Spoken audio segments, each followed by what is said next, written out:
নমস্কাৰ Assamese education YouTube চেনেলটোলৈ আপোনালোক সকলোকে স্বাগতম জনাইছোঁ। এইটো এডভাৰটাইজমেণ্ট আহিছে ৰেলৱে ফালৰ পৰা আহিছে। Railway protection force constable recruitment হয়। ইয়াতে ভালেমানখিনি পোষ্ট মুকলি হৈছে। 4208টা পোষ্ট মুকলি হৈছে।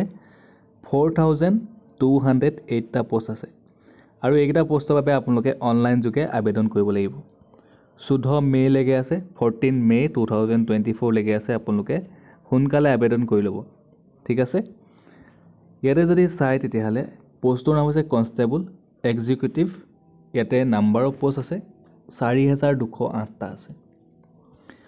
ৰেলৱে প্ৰটেকশ্যন ফ'ৰ্চ চমুকে RPF বুলি কয়, ঠিক আছে। Railway protection special force. Male female সকলোৱে আবেদন কৰিব পাৰিব, ল'ৰা ছোৱালী।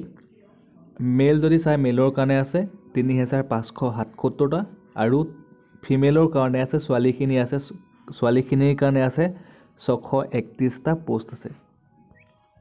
মই ডেছক্ৰিপশ্যনত সকলোখিনি দিয়া থাকিব, যোনটো অনলাইন আবেদনৰ লিংক আৰু লগতে অফিচিয়েল এডভাৰটাইজমেণ্টটো ডেছক্ৰিপশ্যনত দিয়া থাকিব। ডেছক্ৰিপশ্যন বক্সটো আপোনালোকে চেক কৰিব। এতিয়া কৈছোঁ এজ লিমিটটো কিমান হ'ব লাগিব। 18 বছৰৰ পৰা 28 বছৰলৈকে আবেদন কৰিব পাৰিব, 18 to 28। এই চিলেকশ্যন আছে, কোনো ধৰণৰ চিন্তা কৰিব নালাগে। 5 বছৰ SC ST কাৰণে দিছে, OBC কাৰণে 3 বছৰ এক্সট্ৰাকৈ দিছে।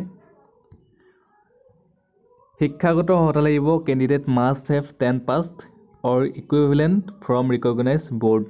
ক্লাছ 10 পাছ কৰা হ'লে আবেদন কৰিব পাৰিব। এতিয়া কৈছোঁ এপ্লিকেশ্যন ফিজ দিব লাগিব। এপ্লিকেশ্যন ফিজ SC ST কাৰণে, ফিমেলৰ কাৰণে, এক্স ছাৰ্ভিচমেনৰ কাৰণে, গোটেইখিনিৰ কাৰণে, মাইনৰিটিজ ইকনমিকেলি বেকৱাৰ্ড ক্লাছ এইকেইটাৰ কাৰণে 250 টকা, বাকীখিনিৰ কাৰণে আদাৰ্ছখিনিৰ কাৰণে 500 টকা। আৰু পে'মেণ্টটো আপোনালোকে অনলাইন যোগে কৰিব পাৰিব। লাষ্ট ডেটটো গম পাইছে 14 মে' 2024 লৈকে আছে। আপোনালোকে সোনকালে আবেদন কৰি ল'ব। 15 এপ্ৰিল 2024 পৰা অনলাইন আবেদন ষ্টাৰ্ট হৈছে।